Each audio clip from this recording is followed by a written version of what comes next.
بالله من الشيطان الرجيم بسم الله الرحمن الرحيم لقد كان لكم في رسول الله أسوة حسنة سیرت رسول کے تعارف سے کچھ باتیں آپ کے سامنے پیش کی جا رہی ہیں۔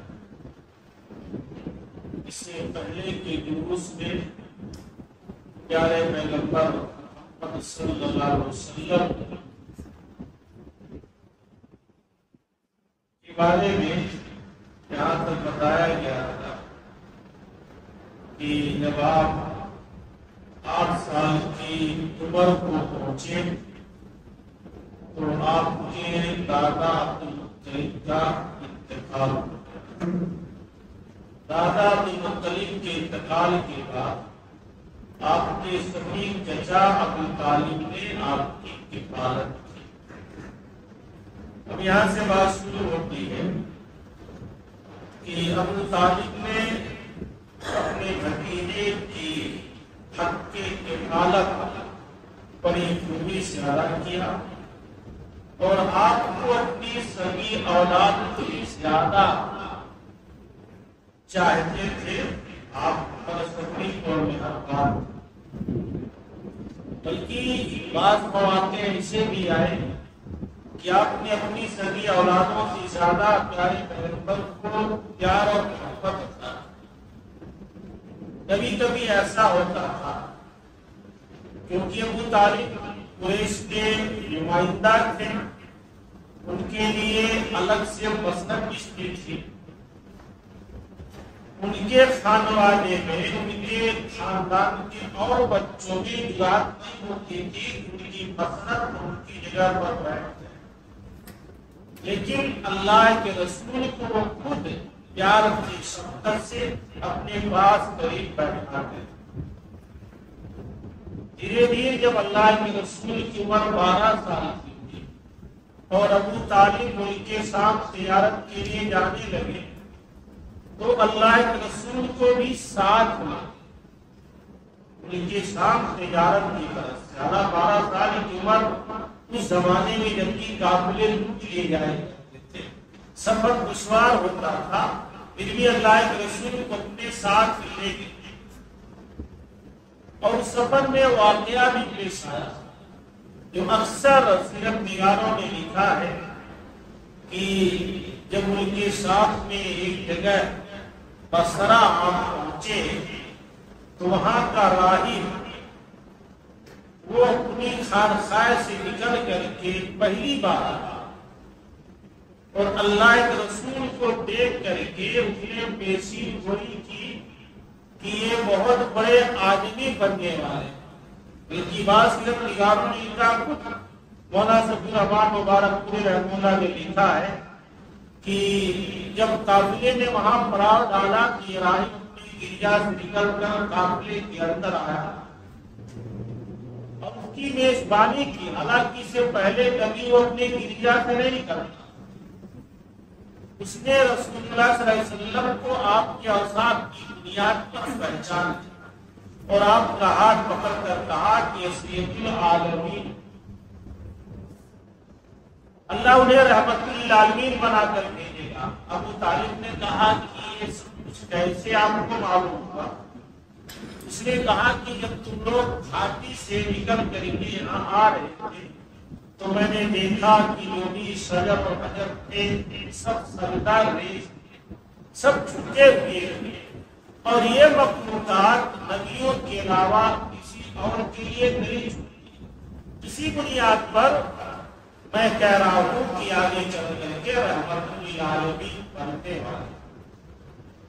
اس نے یہ بھی پیشی گوئی کی کہ اس بچے کو اگر آپ آگے لے کر کے جائیں گے تو یہودیوں سے خطرہ ہے۔ ابو طالب نے وہیں سے اللہ کے نبی کو واپس کر دیا۔ حالانکہ بعض نگار اس کو نہیں مانتے ہیں، لیکن مولانا صفی الرحمان صاحب نے لکھا ہے کہ بعض روایات کے مطابق جو تحقیق کی روح سے مجموعی طور پر ثابت اور مستند جنہیں واقعات ثابت ہے مستند ہے، ان کو جھٹلایا نہیں جا سکتا۔ اسی دوران یعنی ملک شام کی طرف ہجرت سے پہلے ایک موقع ایسا بھی آیا کہ مکہ میں قحط پڑ گیا اور لوگ بارش طلب کرنے کے لیے گئے، ابو طالب بھی گئے، تو بارش طلب کرنے کے دوران انہوں نے اللہ کے نبی کے ہاتھ کو خانہ کعبہ کی دیوار سے لگا کر کے ان کے حوالے سے اللہ تعالیٰ کی بارش طلب کی۔ اس واقعے کو بھی انہوں نے صحیح ثابت قرار دیا۔ بہرحال اللہ کے نبی صلی اللہ علیہ وسلم کی ذات و شخصیت واقعی آپ سراپا خیر و برکت۔ اس زمانے میں اس دور میں جب آپ باحیات تھے، آپ کی خیر و برکات کی بے شمار مثالیں تاریخ کے صفحات میں موجود ہیں۔ اللہ کے نبی صلی اللہ علیہ وسلم کی عمر جب تقریباً 15 سال کی ہوئی، اسی زمانے میں ایک جنگ لڑی گئی تھی عربوں میں، اور اس جنگ میں آپ کے چچا حضرات بھی شامل تھے۔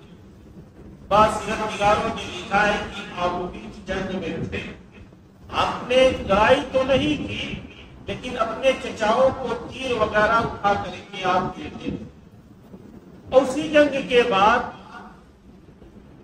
بعض عرب کی طرف سے باہر آنے والے لوگوں پر ظلم و زیادتی کی گئی، ان کے حق کو روک لیا گیا۔ اس موقع پر ایک معاہدہ ہوا جس کو حلف الفضول کے نام سے جانا جاتا۔ مولانا سید الرحمان صاحب نے یہ ڈالی ہے حلف الفضول۔ پہلے اس جنگ کے بعد اسی حرمت والے مہینے ذوالقعدہ میں حلف الفضول پیش آئے۔ چند قبائل قریش یعنی بنی ہاشم، بنی مطلب، بنی اسد بن عبدالعزیٰ نے اس کا اہتمام کیا۔ لوگ عبداللہ بن جدعان تیمی کے مقام پر جمع ہوئے کیونکہ وہ انتہائی بزرگ آدمی صاحب مقام پکڑوا آدمی تھا، اور آپس میں عہد و پیمان کیا کہ مکہ میں جو بھی مظلوم نظر آئے گا، چاہے مکے کا رہنے والا ہو یا کہیں اور کا، یہ سب اس کی مدد اور حمایت میں کھڑے ہوئے اور اس حقدار کو اس کا حق دلا کر کے اس اجتماع میں رسول اللہ صلی اللہ علیہ وسلم کی تشریف فرما۔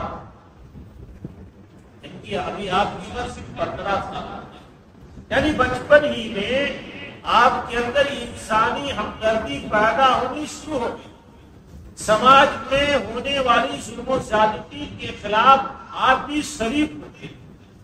اسی لیے جب آپ نبی رسول بنائے گئے تو سب سے زیادہ محنت جو آپ نے کی وہ غریب طبقہ کے لیے، سماج میں دبائے گئے، اٹھائے گئے مظلوم طبقہ کے لیے، ان افراد کے لیے آپ نے زیادہ محنت کی جو غلام بنا دیے گئے، لوگ خریدے اور بیچے جاتے ہیں۔ اللہ کے نبی نے بڑی فضیلتیں بیان کی غلام آزاد کرنے کا۔ اسی لیے آپ دیکھیں خود اللہ تعالیٰ نے اس چیز کا خیال رکھا۔ شریعت میں کوئی ایسا کفارہ نہیں ہے، کوئی ایسا فدیہ نہیں ہے جہاں غلام آزاد کرنے کا یا گردن چھڑانے کا تذکرہ ہو۔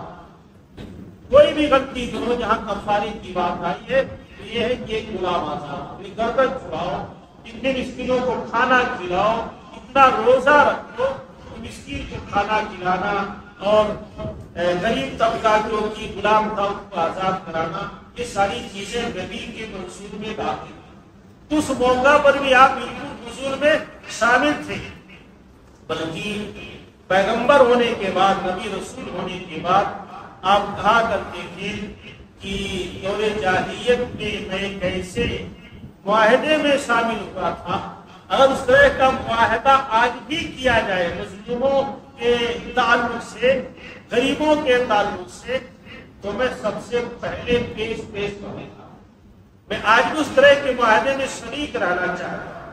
بہرحال اللہ کے نبی صلی اللہ علیہ وسلم بچپن ہی سے انتہائی جفاکش میں تھے۔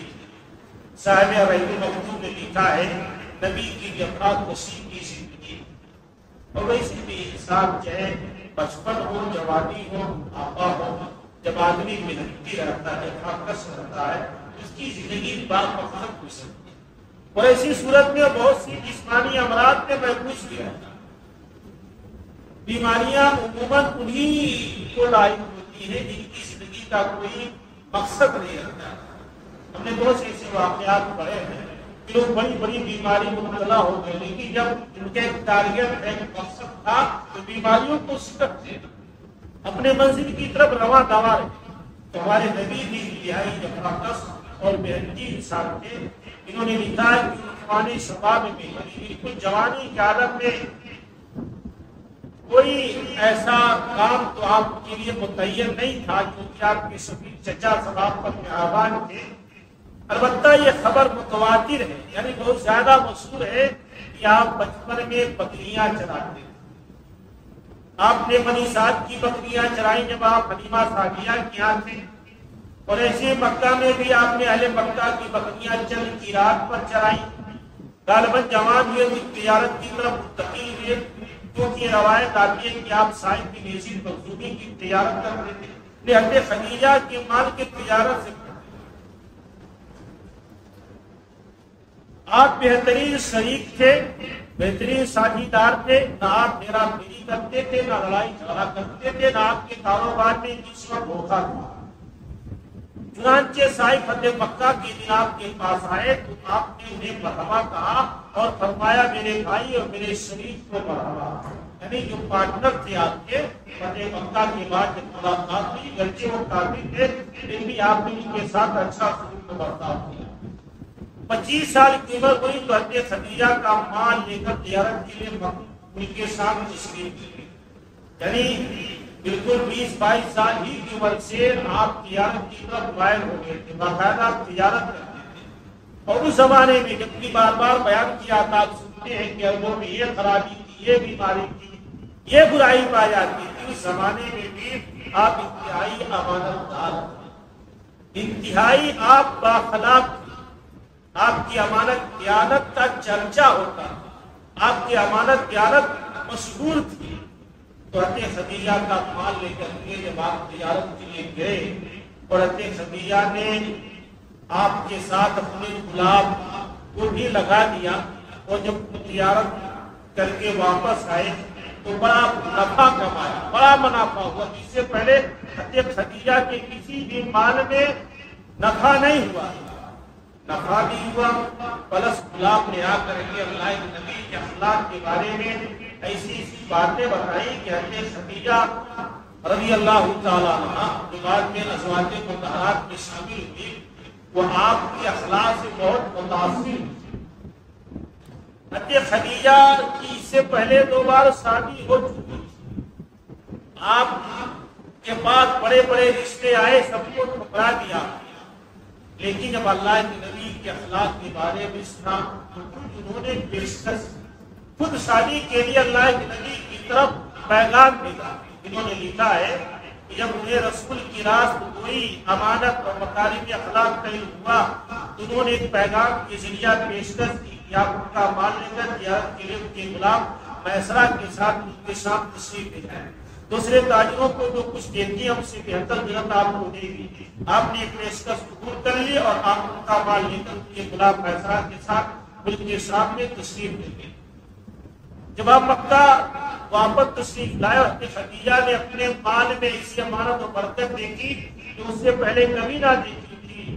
ادھر ان کے غلام میسرہ نے آپ کی شیریں اخلاق، پایا کردار، موضوع انداز فکر، راست کوئی امانت دارانہ طور طریقے کے متعلق اپنے مشاہدات بیان کیے تو حضرت خدیجہ کو اپنا گلدستہ گوہر مطلوب دستیاب ہوا. جس قسم کا وہ شوہر چاہتی تھی، اس قسم کا سپنا انہوں نے دیکھ رکھا تھا کہ ہمارا شوہر ایسا ہونا چاہیے، وہ ساری اوصاف، ساری خوبیاں انہیں اللہ کے نبی کے اندر ملتی نظر آئی. اس سے پہلے بڑے بڑے سردار اور رئیس کی شادی کے خواہاں امید رکھتے ہوئے تھے، لیکن انہوں نے کسی کا پیغام منسوخ نہ کیا. اب انہوں نے اپنی دل کی بات سہیلی نفیسہ بنت منبع سے، ایک سہیلی تھی اسے اپنے دل کی بات ملی اور نفیسہ نے جا کر نبی سے گفتگو سنی کی، نبی سے بات کی. آپ راضی ہو گئے، اپنے چچاؤں سے اس معاملے میں بات کی. انہوں نے اپنے خدیجہ کے چچا سے بات کی اور شادی کا پیغام دیا. اس کے بعد شادی ہوئی. نکاح میں بنی ہاشم اور سائے گزر یعنی خاندان کے لوگ پہلے اوپر کے باپ دادا کے جو رشتے میں آتے تھے وہ سب کے سب شریک تھے. کہتے ہیں ملک شام سے واپسی کے 2 مہینے بعد کی بات، جب تجارت کر کے آئے اس کے 2 مہینے بعد کی بات، آپ نے مہر میں 20 اونٹ دیے. مہر میں 20 اونٹ دیے. اس وقت حضرت خدیجہ کی عمر 40 سال کی اور کہا جاتا 28 سال. تحقیق یہ بھی بتاتی ہے کہ 28 سال. ایک چیز اور میں بتا دوں، کبھی کبھی بولنے میں ہم لوگ غلطی کرتے ہیں. یہ مہر پہ زبر اور فتحہ کے ساتھ بولا جاتا ہے. کبھی کبھار کچھ پڑھے لکھے لوگ اس کو مہر کہتے ہیں. مہر تو مہر وہ ٹھپا ہوتا ہے. مہر یعنی اگر آپ ضمہ سے پڑھیں گے تو وہ مہر ٹھپا ہوگا. اور بھی میں فتحہ مہر کی شادی میں دیا جاتا ہے. اچھا مہر بھی پڑھایا تھا. مہر بھی کی زید کے ساتھ، لیکن جب مہر پڑھا جائے گا اس کے معنی ہوتا ہے الفت، محبت، چاہت. اسی لیے عربی زبان میں بڑی صاف ہوتی ہے اور بار بار کہا جاتا ہے کہ زیر زبر کا خیال رکھا جائے، ورنہ زیر زبر میں بڑا فرق ہو جاتا ہے. آپ مہر دینے کے بجائے بات فتوا لگا دیں گے، مانا دوسرا ہو جائے. مہر مطلب محبت. کیا کسی شاعر نے کہا ہے کہ کسی کے ضرب سے بڑھ کر نہ کر مہرو پار کی اس بیجا شرافت سے بڑا نقصان ہوتا ہے. تو کسی کے ساتھ اس کے ضرب سے زیادہ اگر چاہت کا اظہار کرو، توازن کرو، اس کے اندر تعلی آ جاتی ہے. تو تینوں کو خیال رہے، بیوی کو شادی کے موقع پر جو دیا جاتا ہے وہ مہر ہوتا ہے. مہر تو اللہ کے نبی نے مہر میں 20 اونٹ دیے. کتنے؟ 20 اونٹ. زمانے کے مطابق اونٹوں کی قیمت بڑی زیادہ ہوا تھا. اچھا بعد کی زندگی میں آپ نے اپنی بیٹیوں کو بھی اچھی خاصی مہر دی. مہر میں کوئی چیز خاص مذکور نہیں ہے کہ مہر فاطمی دے، یہ دے. لاکھوں روپیے کا کھانے پینے کا خرچ کر کے وہ مہر فاطمی میں چند پیسے کا چاندی دے کر کے لوگ بری ہو جاتے ہیں. مارا اس کا ذکر آئے گا پھر کی جائیں گے. بیان کرتے ہیں کہ نسب دولت کے لحاظ سے اپنی قوم میں سب سے معزز اور افضل خاتون. اور بات صحیح بھی ہے کہ جب اللہ کے نبی بنائے گئے تھے تو سب سے زیادہ سہارا حضرت خدیجہ رضی اللہ تعالی عنہا ہی دیتا. اور یہی وجہ ہے کہ جب تک کہ زندہ تھی اللہ کے نبی نے کسی اور عورت سے شادی نہیں کی. حضرت خدیجہ اتنی خوشوالی عورت تھی. گھر ابراہیم کے علاوہ رسول اللہ صلی اللہ علیہ وسلم کی بقیہ تمام اولاد انہی کے بطن سے پیدا. نبی کے پاس 4 بیٹیاں تھی اور 3 بیٹے پیدا. 4 بیٹیاں 2 بیٹے. بیٹیوں میں نام کیا تھا؟ رقیہ، زینب، ام کلثوم، فاطمہ. یا ام کلثوم، زینب، رقیہ، فاطمہ. یہ 4 بیٹیاں اور یہ آخر تک باحیات تھی. اللہ کے نبی کی زندگی میں 2 بیٹیوں کا انتقال ہو گیا. رقیہ ام کلثوم کا جو زینب حضرت ابو العاص سے بھی آئی تھی اور رقیہ ام کلثوم حضرت عثمان سے مقصود تھی، اسی لیے ان کو نورین کہا جاتا ہے. جب اللہ کے نبی کی دوسری بیٹی کا انتقال ہو گیا تو آپ کہتے تھے کہ ایک اور بیٹی ہوتی تو میں پھر سے عثمان کو کرتے. اور اللہ کے نبی کے 3 بیٹے پیدا ہوئے تھے، جس میں سے 2 بیٹے حضرت خدیجہ سے تھے، جس میں سے ایک کا نام عبداللہ اور ایک کا نام قاسم عبداللہ. عبداللہ کا لقب طیب طاہر تھا. کبھی کبھار لقب کی بنیاد پر لوگ کئی اولادیں مانگتے تو قاسم عبداللہ. اسی قاسم ہی کے نام پر ہمارے نبی کی کنیت ابو القاسم. عرب کنیت رکھتے ہیں، ہمارے نبی کی کنیت ابو القاسم. اور یہ تیسرے بیٹے تھے ابراہیم، جو ماریا قبطیہ سے پیدا ہوئے تھے اور تقریباً 18 مہینہ زندہ رہنے کے بعد وہ بھی وفات پا گئے. اس پر انشاءاللہ بعد میں تفصیلی گفتگو ہوگی. یہ بتاتے ہیں کہ تمام اولاد ابراہیم کو چھوڑ کے حضرت خدیجہ سے ہوئی. اس کے بعد پھر زندگی آپ کی یہاں سے نکل کر کے 35 سال کی عمر میں پہنچتی ہے، جب دھیرے دھیرے آپ کے شعور میں سمجھ میں پختگی آ رہی ہے. 35 سال کی عمر تک ہمیں سے بہت سارے لوگ 35 سال، تو میری عمر 42 سال کی ہو گئی ہے، لیکن سماج میں ان کو مقام و مرتبہ نہیں مل پایا جیسا کہ ملنا چاہیے. مطلب ہم پاس پڑوس کی کو بھی متاثر نہیں کر پاتے بلکہ ہم کی شکوا شکایت کی لوگوں کو رہتی ہے. ہمارے نبی 35 سال کی عمر تک پہنچتے پہنچتے پورے عرب خصوصاً مکہ کے لوگوں کو متاثر کر دیا تھا اپنے اخلاق اپنے کردار سے اپنی سوچ سے. 35 سال کی عمر جب آپ کی ہوئی مشہور واقعہ ہے کہ خانے کعبہ کی پھر سے لوگوں نے مرمت کی پھر سے خانے کعبہ کو بنایا. وہ بارش ہوتی تھی تو پانی بھر جاتا تھا. اس کی دیواریں جو حضرت ابراہیم اسماعیل نے بنائی تھی شکستہ ہو گئی تھی کمزور ہو گئی. تو ان لوگوں نے سوچا مکہ کے لوگوں نے خانے کعبہ کو پھر سے بنایا گیا. 12 روز بہت تفصیلی واقعہ ہے کہ خانے کعبہ کو بنایا گیا. پھر حجر اسود کو جہاں رکھنا تھا اس کے رکھنے کے تعلق سے آپس میں اختلاف ہوا کیونکہ حجر اسود کا رکھنا یہ بہت بڑے شرف کی بات تھی. ہر قبیلے کا سب چاہتا تھا کہ وہ اپنے ہاتھ سے حجر اسود کو رکھے اور اس پہ بحث ہوئی جھگڑا ہوا اور کئی دنوں تک چلتا. ہر سیرت نگار نے لکھا ہے کہ لگتا تھا کہ آپس میں قتل و خریزی ہو جائے. کوئی معاملہ حل نہیں ہو پا رہا تھا کہ اسی دوران ایک عرب بوڑھے نے یہ تجویز رکھی کہ جو سب سے پہلے اس وقت خانے کعبہ میں داخل ہو جائے اسی کو ہم اپنا حکم اور جج مان لیں. اس نے اتفاق کی. اسی موقع پر سب سے پہلے ہمارے نبی پیارے پیغمبر محمد عربی صلی اللہ علیہ وسلم داخل. سب کا رد عمل دیکھیے. جیسے ہی آپ داخل ہوئے ایک بیت سب کا منہ کھل گیا. سب کی زبانوں پر یہ کلمہ جاری ہو گیا ہاذا محمد ہاذا امین رضیناہ. انہوں نے کہا ہاذا امین رضیناہ ہاذا محمد. ارے یہ تو محمد ہے یہ تو امین ہے ہم سب ان کے فیصلے پہ راضی. تب کسی کے ذہن میں بھی تھوڑی دیر کے لیے یہ خطہ نہیں پیدا ہوا کہ ایسا نہ ہو کہ ہمارے خلاف ہو جائے. متفقہ طور پر وہی میں نے بتایا کہ کیریکٹر کردار اتنا صاف ستھرا تھا کہ ہر آدمی آپ کو امین اور صادق سمجھتا تھا. ایک زبان ہو کر کے کہا کہ یہ جو محمد صلی اللہ علیہ وسلم یہ امین ہم ان کے فیصلے پہ راضی. اور اللہ تعالیٰ نے آپ کو اسی سوری عطا کی تھی کہ آپ نے ایک چادر منگوائی اور خود ہی اس چادر میں حجر اسود کو رکھ دیا اور ہر قبیلے کے سردار سے کہا کہ چادر کا ایک ٹکڑا پکڑ کر کے لے چلو. سب شامل ہو گئے کوئی اختلاف نہیں. مطلب تجویز دیکھیے فیصلہ دیکھیے. پوری چادر کو سب طرف سے تمام سرداروں نے پکڑ لیا. سب کی طرف سے ہو گیا کہ ہم نے اٹھایا ہے لے جا کر کے وہاں رکھی. اس کے بعد آپ نے اٹھا کر کے اس کی جگہ سب خوش تک. اور آج بھی یہ واقعہ قیامت تک تاریخ کے صفحات میں موجود رہے گا. جو فیصلہ نبی نے کیا صرف حجر اسود کے رکھنے کا معاملہ نہیں ہے. مطلب پوری قوم بہت بڑے خریزی سے بچ گئی. یہ آپ کے اس نے مطلب فیصلے کی بات تھی کہ آپ نے اچھی طرح سے فیصلہ کیا. انہوں نے قبل اس کے کی آپ کی نبوت کے بارے میں لکھے.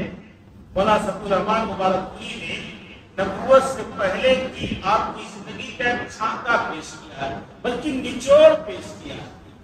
اگر انہیں کی زبان میں سنا جائے تو زیادہ بہتر ہے کہ نبی ہونے سے پہلے آپ کی شخصیت کیسی تھی. انہوں نے لکھا ہے نبوت سے پہلے کی نمانی صورت. نبی صلی اللہ علیہ وسلم کا وجود ان تمام خوبیوں کمالات کا جانے تھا جو متفرق طور پر لوگوں کے مختلف طبقات میں پائے جاتے ہیں. یعنی الگ الگ خاندانوں قبیلوں میں جو خوبیاں پائی جاتی ہیں جو محاسن پائے جاتے ہیں وہ سب متفقہ طور پر نبی نے پائے جاتے ہیں. اتنے آپ جانے آپ صلی اللہ علیہ وسلم اصابت فکر یعنی آپ کی فکر بہت درست تھی. طول بینی حق پسندی کا بلند مینار تھی. آپ کو حسن فراست بستگی فکر وسیلہ مقصد کی درستگی سے حد وافر عطا ملا تھا یعنی حصہ ملا تھا. آپ اپنی طویل خاموشی سے مسلسل غور و خوض دائمی تفکیر اور حق کی امید میں مدد لیتے تھے. جیسے جیسے آپ کی عمر بڑھی 35 35 40 سال کے قریب آپ کے اندر سنجیدگی آتی ہے. آپ خاموش رہا کرتے. معاشرے میں ہونے والی برائیوں پر آپ ڈھونڈتے تھے کس کی صلاح کیسے کی ہے. آپ کو نہیں پتا تھا کہ آپ نبی ہونے والے ہیں، لیکن آپ چاہتے تھے کہ برائیوں کا خاتمہ. عرب اس طرف چل پڑے تھے، آپ کو اس سے بہت تکلیف ہوتی، اسی لیے آپ خلوت پسند ہو گئے تھے، تنہائی پسند ہو گئے تھے. آدمی جب تنہائی پسند ہو جاتا ہے تو بہت کچھ چیزیں سوچتا رہتا ہے، کچھ پلان بناتا، منصوبہ بناتا. آپ نے اپنی سادہ عقل روشن فطرت زندگی کے صحیح لوگوں کے معاملات جماعتوں کے احوال کا مطالعہ کیا. سنجیدگی سے آپ لوگوں کا مطالعہ کرتے رہے کہ ان کی صلاح کیسی کی جائے، سماج میں ہونے والی برائیوں کا خاتمہ کیسے کیا جائے. ان خرافات میں سب لت پت تھے، ان سے سب بیزاری محسوس کی. چنانچہ آپ نے ان سب سے دامن کس رہتے ہوئے پوری بصیرت کے ساتھ لوگ کی درمیان زندگی کا سفر طے کیا. اللہ نبی صلی اللہ علیہ وسلم پوری زندگی کبھی بھی ایسی محفلوں میں نہیں بیٹھے جہاں غیر شرعی چیزیں ہوتی ہیں.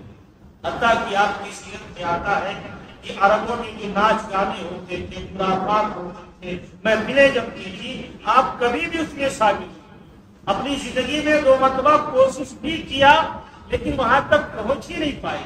ایک مرتبہ اپنے ساتھی جو بکری چراتا تھا اس کے ساتھ آپ نے سوچا کہ آج بھلا محفل میں ہم لوگ جائیں گے، اور جب وہاں سے روانہ ہوئے شام کا وقت تھا تو ایک جگہ پہنچ کر کے آپ نے کہا چلو یہی تھوڑی سی آرام کر لیتے، اور پھر وہی نیند آ گئی، آپ سو گئے. جب صبح سورج کی روشنی آپ کے چہرے پر پڑی تب آپ کی نیند. آپ کبھی ان تمام چیزوں میں کبھی نہیں، وہ جو چڑھاوا چڑھایا جاتا تھا، لوگوں کے نام پر سبا کیا جاتا تھا، ان تمام چیزوں سے آپ محفوظ. در حقیقت اللہ تعالیٰ بچپن ہی سے آپ کی پرورش کر رہا تھا، ایسی تمام چیزوں سے آپ کی حفاظت کر رہا تھا. آپ کو شروع سے باطل معبودوں سے اتنی نفرت تھی، ان سے بڑھ کر آپ کی نظر میں کوئی چیز ناپسندیدہ نہ تھی. اللہ کی ناگزیر کی قسم سننا بھی آپ کو گوارا نہیں. لوگ بتوں کی قسمیں کھاتے تھے، غیر اللہ کی قسم کھاتے تھے. قسم کھانا تو دور کی بات ہے، ہمارے نبی سننا بھی گوارا نہیں تھا کہ لوگ لات عزا کی غیر اللہ کی قسم. اس میں سبحانے کی تقدیر نے آپ پر حفاظت کا سایہ ڈال رکھا تھا. چنانچہ جب بعض دنیاوی فائدے کے اصول کے لیے نفس کے جذبات کو تحریک کیے یا بعد ناپسندیدہ رسم و رواج کی پیروی پر طبیعت آبادہ ہوئی تو عنایت ربانی دخیل ہو کر رکاوٹ بنتی. ابن اثیر کی ایک روایت ہے کہ رسول اللہ صلی اللہ علیہ وسلم نے فرمایا اہل جاہلیت جو کام کرتے تھے مجھے 2 دفعہ کے علاوہ کبھی ان کا خیال نہیں گزرا، لیکن ان دونوں میں سے بھی ایک دفعہ اللہ نے میرے اور اس کام کے درمیان رکاوٹ ڈال دی. اس کے بعد پھر کبھی مجھے اس کا خیال نہیں گزرا، یہاں تک کہ اللہ نے مجھے اپنی پیغمبری سے مشرف فرما دیا. وہ یہ کہ جو لڑکا بالائی مکہ میں میرے ساتھ بکریاں چرایا کرتا تھا، اس سے ایک رات میں نے کہا کہ کیوں نہ تم میری بکریاں دیکھو. میں مکہ جا کر دوسرے جوانوں کی طرح وہاں کی شبانہ قصہ گوئی کی محفلوں میں شرکت کروں. اس نے کہا ٹھیک ہے. اس کے بعد میں نکلا بھی مکہ کے پہلے گھر کے پاس پہنچا تھا کہ باجے کی آواز سنائی پڑی. میں نے دریافت کیا کہ یہ کیا ہے. لوگوں نے بتایا کہ فلاں فلاں سے شادی ہے. میں سننے بیٹھ گیا، اللہ نے میرا کان بند کر دیا، میں سو گیا کہ سورج کی تمازت ہی سے میری آ گئی. مطلب شادی بیاہ کی محفلوں میں بھی آپ شرکت کرنے سے پرہیز کرتے ہیں. کہتے میں اپنے ساتھی کے پاس واپس آ گئے. اس کے پوچھنے پر میں نے تفصیلات بتائی. اس کے بعد ایک رات میں نے یہی بات کی. مکہ پہنچا تو اسی رات کی طرح کا واقعہ پیش آیا. اس کے بعد بھی کبھی غلط ارادہ نہ. دوبارہ آپ نے کوشش نہیں کی لیکن غلط محفلوں میں آپ نہیں پہنچ سکتے. صحیح بخاری میں جابر بن عبداللہ سے مروی ہے کہ جب خانہ کعبہ تعمیر کیا گیا تو نبی صلی اللہ علیہ وسلم اپنے عباس پتھر ڈھو رہے ہیں. 35 سال کی عمر میں آپ پتھر ڈھو رہے تھے، سب کے ساتھ آپ بھی کام کر رہے تھے. حضرت عباس نے نبی سے کہا کہ اپنے تابند اپنے کندھے پر رکھ، پھر بغیر کچھ رکھے خالی پتھر ڈائریکٹ سب پر رکھ رہے تھے. تو اس زمانے میں مطلب ننگا ہو جانا کوئی عیب کی بات نہیں. ان کے چچا عباس نے ان کا تابند چھین کر کے ان کے سر پر رکھ دیا تاکہ پتھر سر پر نہ لگے. اظہار اور لنگی کا ہٹنا تھا کہ بے ہوش ہو کر کے اتنے شرمیلے تھے ہمارے نبی صلی اللہ علیہ وسلم. جو لکھا ہے کہ اپنے تابند اپنے کندھے پر رکھ لو تو پتھر سے حفاظت رہے گی. لیکن آپ زمین پر جا گرے، نگاہیں آسمان کی طرف اٹھ گئی. افاقہ ہوتے ہی آواز لگائی میرا تابند میرا تابند. آپ کو تابند دیا گیا. ایک روایت میں یہ ہے کہ آپ کی پردے کی جگہ شرمگاہ بچپن ہی سے کبھی نہیں دیکھی. حدیث میں آتا ہے کہ اللہ کے نبی صلی اللہ علیہ وسلم تمہاری لڑکیوں سے زیادہ شرمیلی، جسے تمہاری لڑکیاں شرمیلی ہوتی ہیں اس سے زیادہ آپ شرمیلی. ہمارے نبی اچھا شرمیلا پن سے آدمی کے اندر حیا غیرت ہے، اور جب شرم ختم ہو جاتی ہے تو حیا غیرت بھی ختم ہو جاتی ہے، آدمی ٹھیک ہو جاتا ہے، بہت ساری غلطیاں کرتا ہے. جب شرم آر ہوتی ہے تو بہت ساری غلطیوں سے بچ جاتا ہے. یار بھلا دیکھ رہے ہیں لوگ کیا کریں گے، ادھر نہیں جانا چاہیے، یہاں ہم کو نہیں رکنا چاہیے، یہ جگہ اچھی نہیں ہے. شرم کی وجہ سے آدمی بہت ساری قباحتوں سے بچ جاتا ہے. لیکن جب شرم نہیں کرتا تو وہ حدیث ہے صحیح بخاری کی، اذا لم تستحی فاصنع ما شئت. جب تمہیں شرم نہ ہو تو جو چاہو کرو، جب شرم نہ ہو تو جو چاہو کرو. تو ہمارے نبی صلی اللہ علیہ وسلم انتہائی شرمیلے تھے. مولانا ذکی الرحمان مبارک کی آپ کے اخلاق کے بارے میں لکھتے ہیں کہ نبی صلی اللہ علیہ وسلم پوری طور پر شیریں کردار، فاضلانہ اخلاق، کریمانہ عادات کی بنیاد سے ممتاز تھے.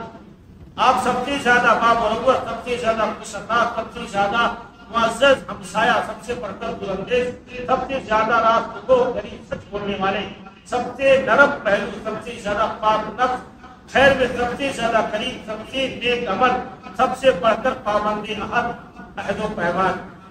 بعض سیرت نگاروں نے لکھا ہے ایک مرتبہ ایک شخص سے آپ نے وعدہ کر لیا. اس شخص نے کہا تو ابھی میں آتا ہوں. یہ نبوت سے پہلے کہا. اللہ کے نبی صلی اللہ علیہ وسلم وہاں کھڑے رہیں گے، بلکہ بعضوں نے کہا کہ 3 دن تک کھڑے رہیں گے، جن ضروریات پوری کرتے واپس اسی جگہ پر چلے آتے. وہ آدمی گیا اور بھول گیا. اس کو پھر خیال آیا کہ میں نے محمد سے وعدہ کیا تھا، بھاگ کر کے آیا، دیکھا تو اللہ کی نبی وہاں موجود. اتنا اپنا عہد و پیمان کا خیال کرتے تھے. یہ نبوت سے پہلے کا واقعہ ہے. آپ جس سے وعدہ کر لیتے اس وعدہ کو پورا کرتے. یہ انسانی فطرت کے بلند اوصاف. مسلمان ہونا تو دور کی چیز، یہ انسانی اوصاف مانے جاتے ہیں کہ آدمی کے اندر اخلاق ہو، کردار ہو، وعدہ کی پاسداری ہو، صداقت، سچائی ہو. اور اگر آدمی مسلمان ہو جاتا ہے اس کی ایک دوہرا ذمہ داری ہو جاتی ہے ان چیزوں کا پاک و لحاظ کریں. لیکن افسوس کہ آج صرف ملکی پیمانے پر نہیں، عالمی پیمانے پر یہ اخلاق ایک ایک کر کے ہم سے ختم ہو گئے. اللہ ماشاء اللہ سماج میں جنگی لوگ ہیں جو صداقت سچائی سے کام لیتے ہیں، وعدے پر پورا اترتے ہیں، یا جو وعدہ کرتے اس کے مطابق کرتے. ہمارے نبی صلی اللہ علیہ وسلم پابندی عہد سب سے بڑے امانتدار تھے، حتیٰ کہ آپ کی قوم نے آپ کا نام ہی امین رکھ دیا تھا، کیونکہ آپ حوالے صالحہ خصائص حمیدہ کے پیکر تھے. جیسا کہ حضرت خدیجہ کی شہادت ہے، جب آپ نبی بنائے گئے تھے تو حضرت خدیجہ نے کہا تھا کہ کلا واللہ لا یخزیک اللہ ابدا. جب آپ آئے تو آپ نے کہا مجھے ڈر لگ رہا ہے، مجھے اپنے تباہ ہونے کا خدشہ ہے، اندیشہ ہے. تو حضرت خدیجہ نے کہا تھا کلا ہرگز نہیں، واللہ لا یخزیک اللہ ابدا. بلکہ درس میں انشاءاللہ تفصیل سے بیان کیا جائے گا. حضرت خدیجہ نے کہا نہیں، اللہ کی قسم اللہ آپ کو ضائع نہیں کرے. کیوں؟ انک تتہوی کلا وتقسم المعدوم. آپ پریشان حال لوگوں کا بوجھ اٹھاتے ہیں، جو کمائی نہیں کر پاتے ان کے لیے آپ کمائی کرتے ہیں، آپ مہمان نوازی کرتے ہیں، آپ غربا مساکین کا خیال کرتے ہیں، وتعینوا علی نوائب الحق. مظلوموں کی آپ مدد کرتے ہیں. اور جس آدمی میں یہ خوبی ہو وہ سماج کا ہیرو بنتا ہے، اسے کچھ کرنے کی ضرورت نہیں. یہ سب خوبیاں نبوت سے پہلے کی، اور یہ سماج میں بلند کرنے والے اوصاف کہ آپ دوسروں کے کام آئیں، دوسروں کی خدمت میں شامل ہوں، مظلوم کی مدد کریں، پریشان حال لوگوں کا تعاون کریں. اس سے سماج میں آدمی کا مرتبہ بلند ہو جاتا ہے، اسے کچھ کرنے کی ضرورت نہیں پڑتی. یہ سارے اوصاف ہمارے نبی کے اندر نبوت سے پہلے پائے گئے. اسی لیے حضرت خدیجہ نے قسم کھا کے کہا تھا کہ اللہ آپ کو ضائع نہیں کرے گا، کیونکہ یہ ساری خوبیاں آپ میں پائی جاتی ہیں. اللہ تعالیٰ یہ اوصاف و کمالات کی خوبیاں ہم سب میں بھی پیدا فرمائے. ہم سب کو نبی کا صحیح متبع و جانشین بنائے. وہ تمام دنیا وصاب العالمین ہمارے اندر بھی پیدا ہوا جو ہماری نبی کے اندر موجود تھی۔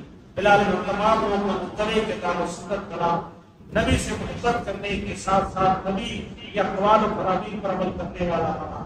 آمین۔ السلام علیکم و رحمۃ اللہ۔